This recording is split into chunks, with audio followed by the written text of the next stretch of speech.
ko, boses mo, boses taga-boss. Tingog kan banwaan, tingog kan banwaan. Digdi sa DCGB. Huha!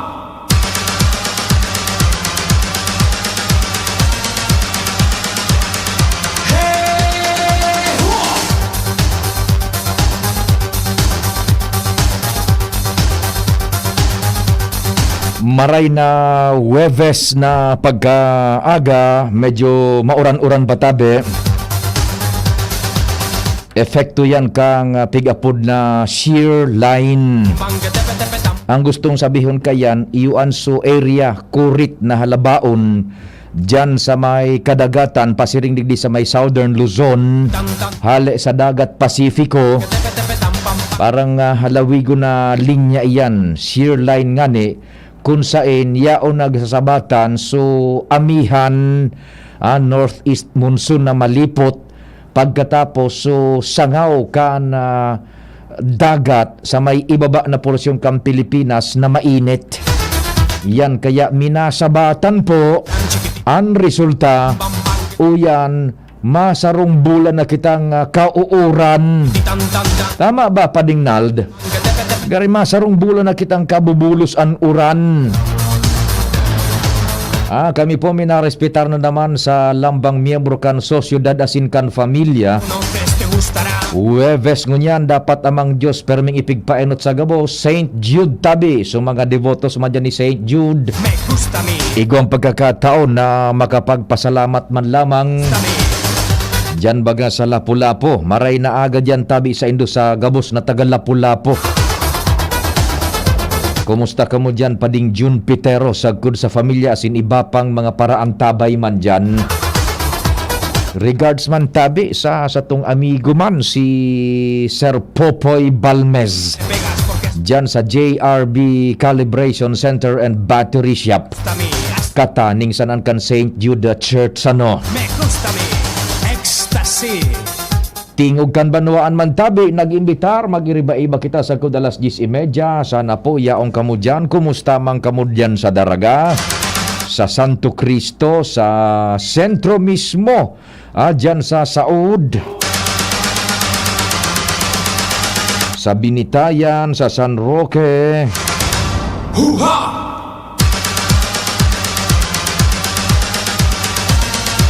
O dyan man sa may alternate and Tahaw Road, pasiring sa Barriada Cruzada area, marhay na aldaw. Kaso hapon na nangudto ako dyan sa Dampa Ninong, maray na aldaw sa indo dyan. So tinawsihan bagang tuna. Maray na aga kay Sir Nong, kay Norman Embudo, kan Nong's Meat Shop. Diyan sa Nong's Meat Shop asin sa Dampa ni Nong. Puertehon dyan. Sa Albay District man, marhay na aga tabi sa Washington Drive. Diyan sa Saud kay Kasag. Kumusta na tabi Kasag? Sagkod sa iba pa niya tong mga amigos man dyan, amigas sa Saudan.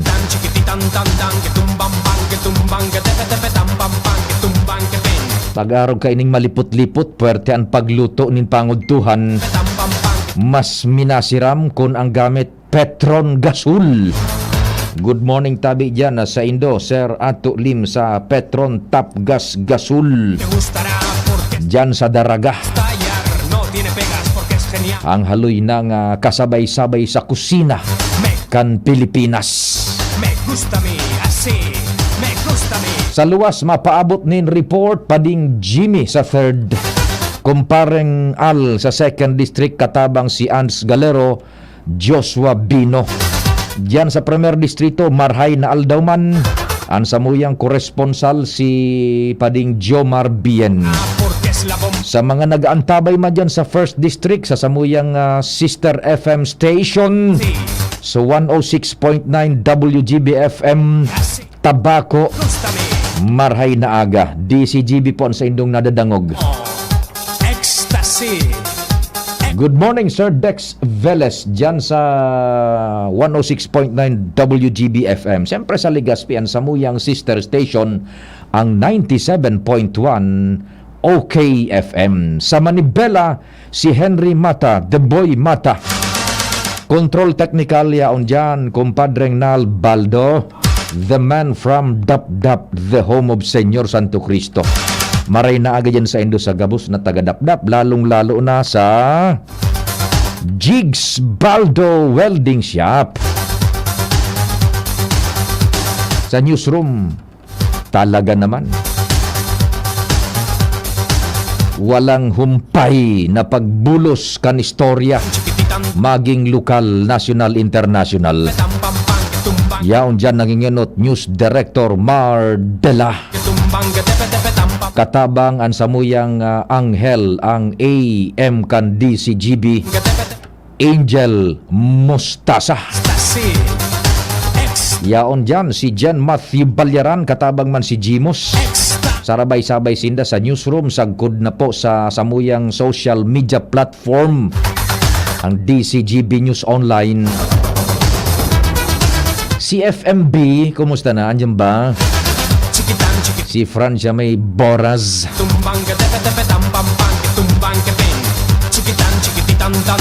Siyempre, nagtatabang pa production, newsroom, research, IT. Tresia Marilitana and siyempre Richard Astor. Sinda po ang mina-broadcast man kan samuyang mga programa netwide, worldwide, online. Kaya sabayan po yan sa radyo, si Pading Nalbaldo sa AM Band Traditional Radio, and siyempre sa online, internet worldwide. DCGB News Online sa Facebook, asin sa YouTube, DCGB Legazpi City.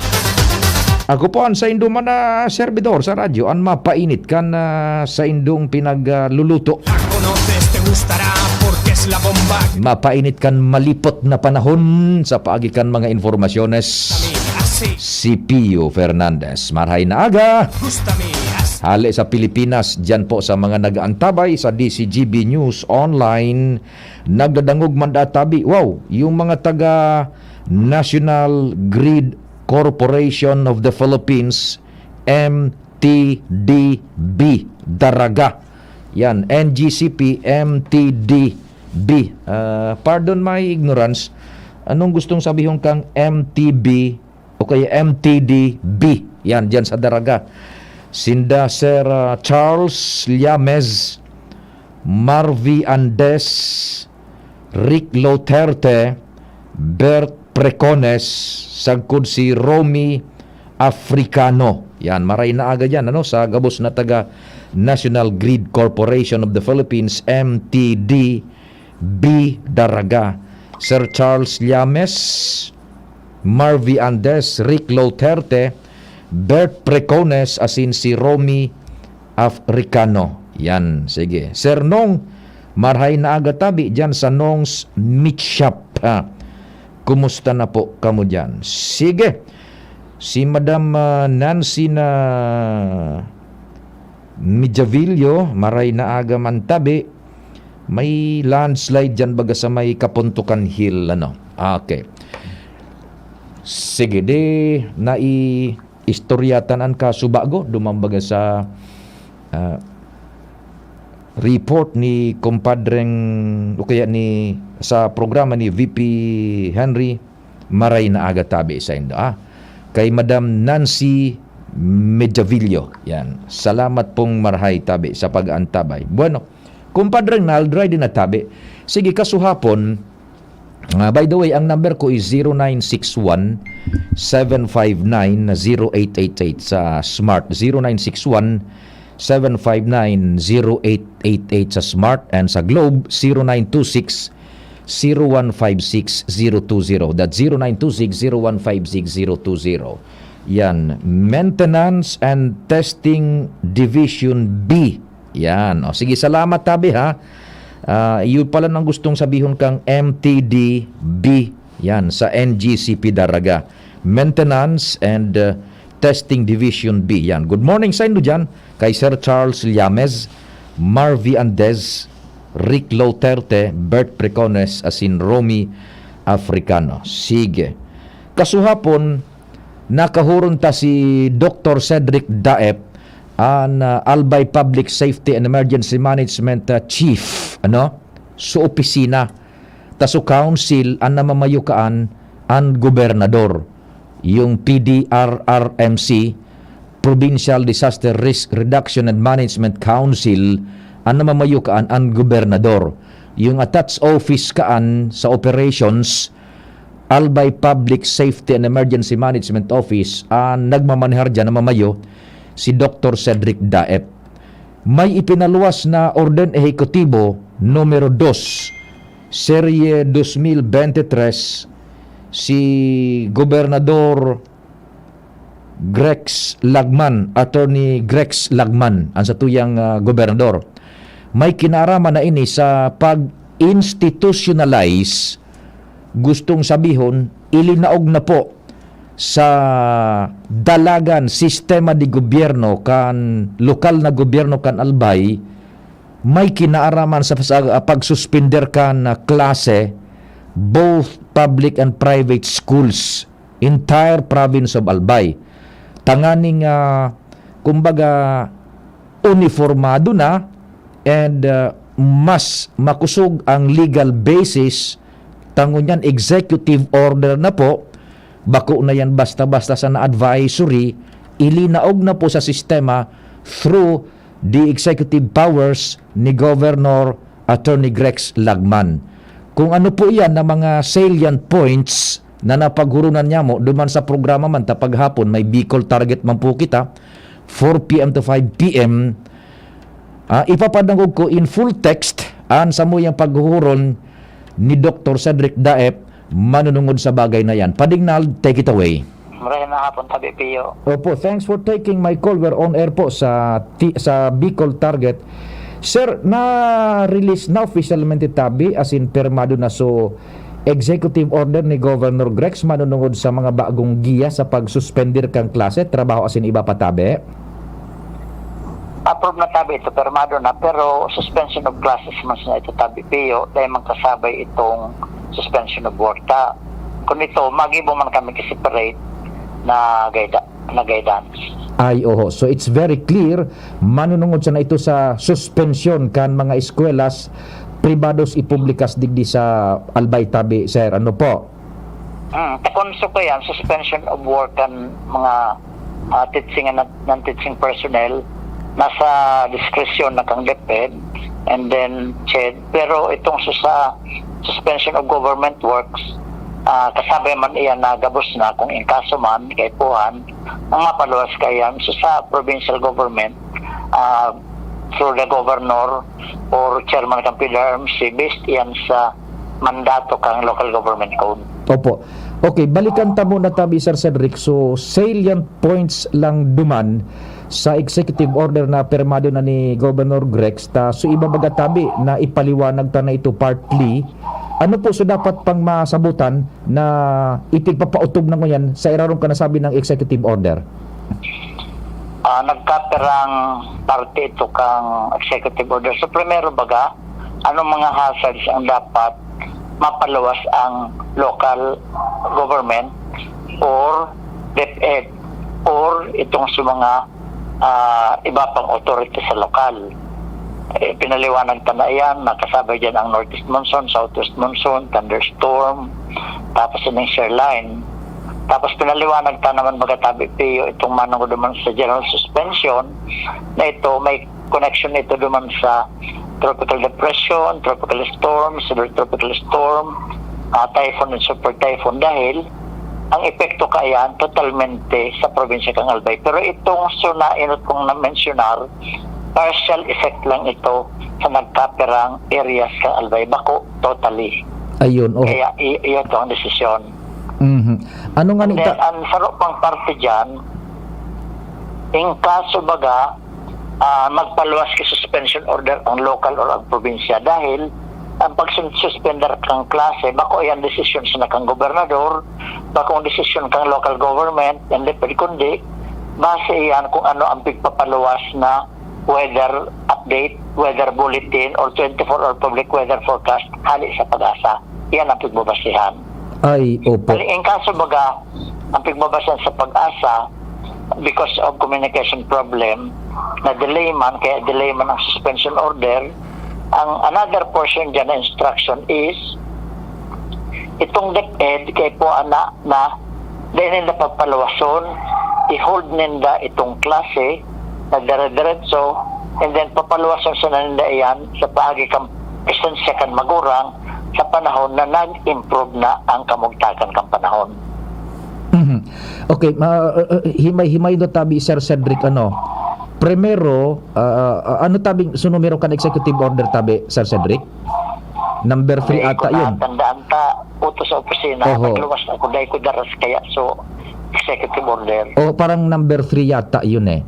Kung tamaan pag sa kuya man na pagrumdum. Now, so kung tama Sir Cedric, ang interpretasyon mi is pinag-delineate na talaga, as in pinag-deligar na totalmente ang pag-suspendir kan klase sa eskwela's publikas as in privadas sa mga LGUs as in itong sa mga otoridad kan eskwelahan kung ang pag-urulayan itong so nainot mo ng mga pigbabasaran so Searline, so Northeast Monsoon, as in iba pang mga lugares tabi, iba pang mga pag-uuran tabi Sir Cedric. Actually, Pio, iyon na talaga yan ang practice. Iyon na talaga ang bigsasunod me. Ang ginibungon yan, pig-formalize na into executive order. Kaya ikaw talagang legal na basihan ang probinsya kang Albay. Oho. Dahilan ta, kita masanan igwa ka yan sa bilog na Pilipinas. In fact, Albay man sana nag-issue kay advisory ang ibang probinsya dahil man. Iyon. So, institutionalize na. So, sa tuyang practice na kada bes ma-advisory ngunyan, institutionalized na lugod tabi. Executive Order number 2 Series of 2023 tabi. O, iyon na yan. Pag-institutionalize na, tanganing, malinawan na maray, tapos ma-formalize na ang instruction. Taka ito, puro sa nabaga kita advisory. Actually, practice ka na yan. Dahil man ako kiliniwat yan, ako kaya na nag-ibo kang draft. Iyan. So, kumbaga, ilinaog na lugod sa sistema, iyunaan ang ipapractice, igwa na ning legal basis tabi. Iyo, tanganing standard na lugod. Iyo nga na sa pagsasabi, kada pag-uran, mahanap ki advisory. Yun. Okay. So, iyon na lugod. So, nakatuda na lokal na gobyerno na ang masuruspender buda itong sa mga administradores kan eskwelahan, iyon na yan na nasa irarom ka na executive order number 2 na yan, series of 2023. Kasi talaga, Pio, ang suspension order nasa jurisdiction and kang DepEd. Kaya lang, dahil baga katong panahon, dahil pa sa local government code, nagkakaigwa kariribukan dahil lang sa gusto nang magsuspender dahil ta maraot na ang kamugtakan kang panahon igwa ng baha. Kaya lang, so personalized ka ito kang DepEd ay available. Kaya sa mga principal, sa superintendent, or so teacher in charge, dahil makasuspender unless approved kang division superintendent kaya itong panahon. Dahil sa araw kaya na problema, ipinasairarom na lugod sa lindong kang local government unit. Iyan sa amendment na ginibo under the local government code. Napig-amendara naman iyan sa Republic Act 10121, itong DRRM Act of 2010. Iyan. In other words, na-synchronize na Sir Cedric. Tabi. Iyan. Na-synchronize na sa irarom kan local government code and sa irarom kan itong NDRRMC law tabi Sir Cedric.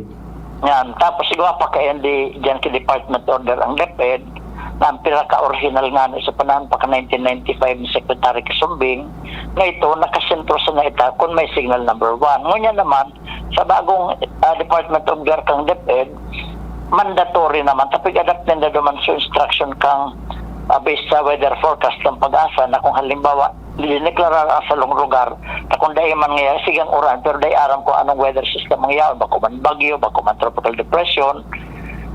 Pag may pinaluwas na abiso ang pag-asa na nasa lindong na kang orange and red warning ang sarong lugar, automatic suspension of classes yan. With or without suspension, dapat automatic. Yan ang nasa Department of Learcon DepEd. Saro yan, inadapt naman yan. Kaya nga, ipig-harmonize sa digdi sa executive order. Ayun. Ibababa ko nga natabi, Sir Cedric, ang telepono. Maubos sa 5 minuto ko. Mari-dial ako. Paki-pick up Okay, tabi, Sir Cedric. Yan. Manungod ini sa mga suspension. Standby mo natabi, kumpadring Jomar and Ands.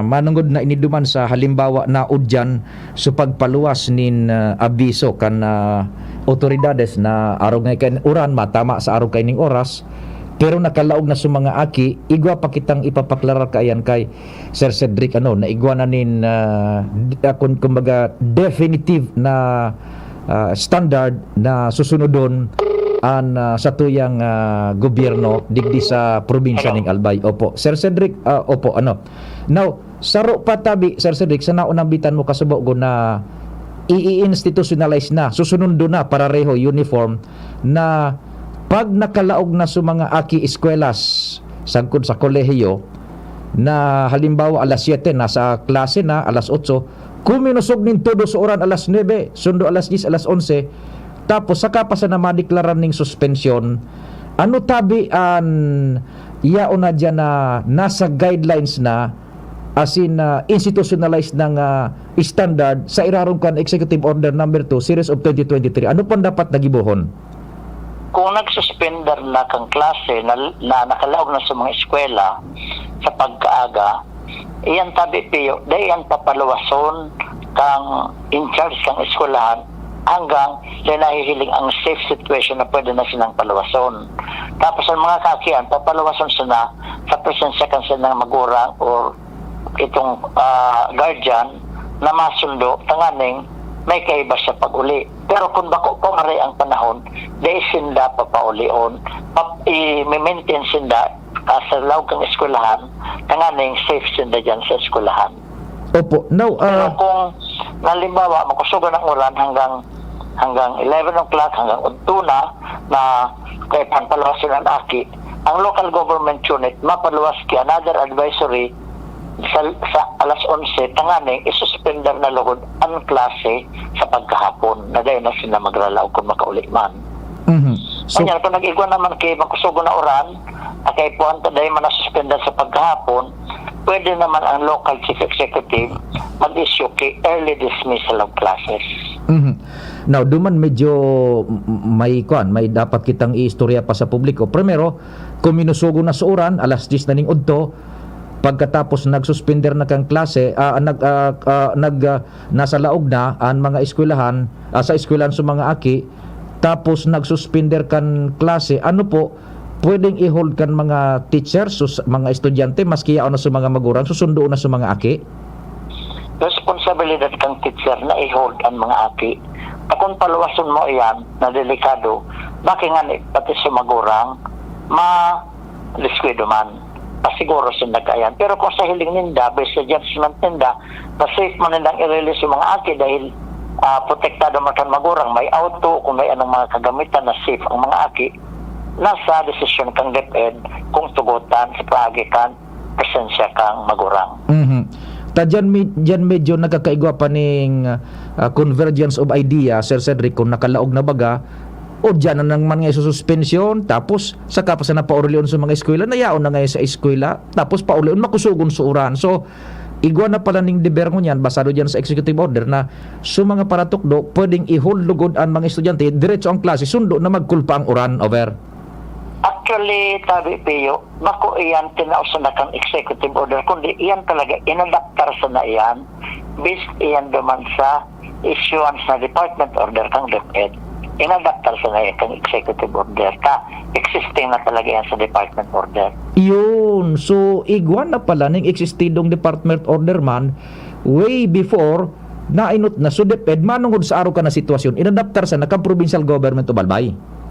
Tama, tabi yan, Pio. Tama.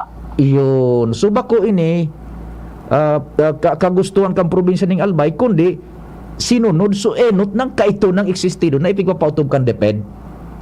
Iyo. Tayo na executive order na yan, bako man iyan talaga sa kapritso sana o kagustuhan kang probinsya kang Albay, kundi pig-harmonize sa mga existing order kang DepEd kang CHED pagkatapos sa practice kang probinsya manangod sa safety requirement pag-abot sa mga kaagian. Yun, ay iba talaga pag abogado ang Gobernador Mantabi, Sir Cedric, na-harmonize ini mga applicable related laws tabi. Ang pag-harmonize may tanganing dahil na ang advisory kaya dabi piyo advice man sa naiyan, pwedeng sunodon, pwedeng dahil. Kaya nga na ibaga ka ito, pag nag-issue kitang advisory, ano ba nga na, hindi nagsususpend kay klase, sigara po doon baga ako kang medyata, o may advisory ngayon, o ito ngayon dahil mga nagsuspend, advisory. Pero yung executive, mas makusog yan kaysa naman sa advisory. Ngayon, isusuportaran mga giraray kay advisory. Yan, naigwanin legal basis na pinag-harmonize, sumanlain-lain na applicable and suppletory laws tabi, Sir Cedric. Ayo tabi piyo. Ayun. So, iyo man sanaan, kung ikaw ka pang gustong idagdag manungod dyan sa panibagong executive order na yan, iyo man sanaan yung mga salient points nuarin pala ang effectivity kayo ni tabi, Sir Cedric? Actually, puan kan mapirmahan na kiyan kang gobernador, effective na yan. Yun. Pero kasi nga nila ipabagay na pirmahan kang gobernador, pagpapasunod ka na yan in a form of advisory. Yan, practice na. Okay. O di sige tabi, Sir Cedric, kung ikaw ka pang gustong idagdag, go ahead tabi. Yan, okay na tabi pa di. Okay na tabi pa ding dalano. So, yun na po yan. Sa tuyang recorded interview kasuhapon in full text. So, natatada duman na siguro mga 1 or 2 minute, mga pleasantries na lang yung tabi. Pero itong laman ka na istorya, uto na tabi, na-explicar na ni Sir Cedric Daep, kan Albay Public Safety and Emergency Management Office. We hope na ipaabot mitabi ang klarado na guidelines kayan saro na pong executive order nasa sistema na kan dalagan kan gobyerno, institutionalized na po digdi sa probinsya ning Albay. Babalikan ta po yan. Mentras tanto, kumpadring Nald, anong advice? Pading Jimmy muna or what? Pading Jimmy, inabot kaya kita kan pag time check buda mahabol kita kan mga hanap buhay. In any way, kung in kaso, kung maputol, redial ka na lang, mahanap buhay muna kita buda time check. Nasa periodo na po kaya kita. Oras Pilipinas, it's 9:34. An oras hatod sa Indokang Revicon. Ilabas ang multilakas Plemex Forte. Plemex Forte, available in South Star Drug, Mercury Drug, and other drugstores nationwide. Aaray pero di bibigay. Heidelin Diaz po, mandarigma. Pag makulog ang hawak, tama na ba ang maghablas? Pag nawaraan init, igwa pa bang epekto? Bitin sa akin yan. Magpasta sa Alaksan. Alaksan FR. Tapos ang pamamaga na nagpapasakit ng katawan. Laban lang, Alaksan! Unilab yan. Ibuprofen paracetamol is the generic name of Alaksan FR. If symptoms persist, consult your doctor. Tara na, sabay ka na. Tara na, saan ka ba pupunta? Maraming mabibili sa presyong abot kaya. Huwag magalinlangan, huwag mag-isip. Shopping need not be expensive. Yashano Mall. Yashano Mall.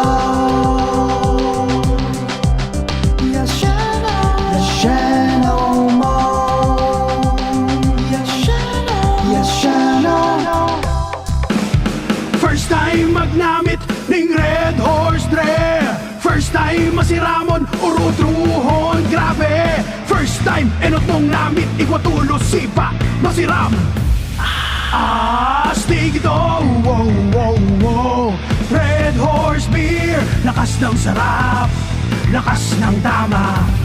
Red Horse Extra Strong, the #1 beer, ito ang tama. Drink responsibly. Sa lakas ng sarap at tama, lakas makasulit ng Red Horse Beer. Drink responsibly. Usapang Rayuma. Aroy! Naggamot na ako pero masakit na ulit. Mahal. Magaling dyan, Skelan. Up to 12 hours todo ginhawa mula morning hanggang evening. Mas tipid pa kaysa leading naproxen brand. 950 SRP lang. Magaling nga! Sa Skelan, mas gagaling ka. May anti-maga na wala ang paracetamol. Unilab yan. Naproxen sodium is the generic name of Skelan. If symptoms persist, consult your doctor. Realize true comfort and relaxation at Dorotea Resort and Spa, a perfect venue for family outings, couple retreats, and various functions such as weddings, birthday parties, corporate seminars, and conferences. Dorotea Resort and Spa. We have backpackers rooms, standard rooms, deluxe, suite, and a penthouse. Also, relax and rejuvenate with our spa's invigorating